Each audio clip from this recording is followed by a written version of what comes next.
For this Word of the Day Thursday, I have a really great churchy word for you. Incarnation. Like so many of those good churchy words, we don't really use them much in our everyday lives. And we may not even really understand what they mean. When we talk about the Incarnation at church, we're saying that Jesus Christ became human for us. God loves us so much that, as the Gospel of John says, the Word became flesh and dwelt among us. And we have seen his glory.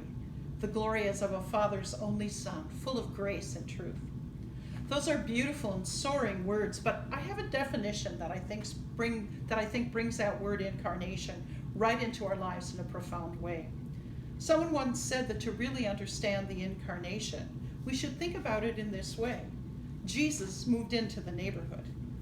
The older I get, the more that thought, Jesus incarnate, Jesus moving into my neighborhood, comforts and strengthens me. And that's especially true in this time of pandemic.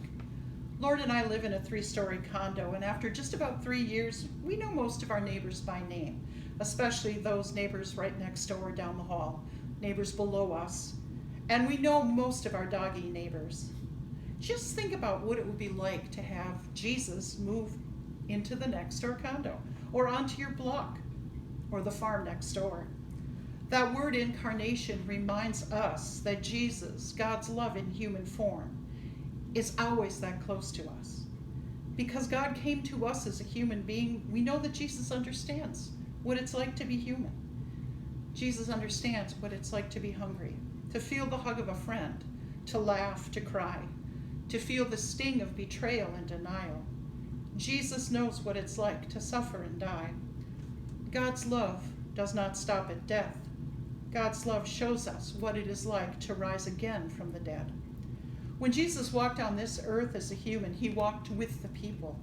He lifted up those in need and all those who had been marginalized by society.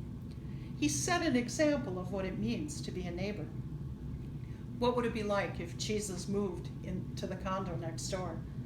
What would it be like to visit with Jesus in the hallway, socially distancing, and both wearing our face masks, of course? What a comfort it would be when I'm fearful about this terrible pandemic that's taken so many lives. When I'm angry that so many of our leaders refuse to deal with the reality of COVID-19. When I'm lonely for my kids and my family and my church family. The great news about incarnation is the reality that Jesus is just that close. He's with us all the time. He understands our hopes and our fears, and he loves us with a love that fills us with hope and assurance. Jesus Christ, God's love incarnate, reminds us at the end of Matthew's gospel, I am with you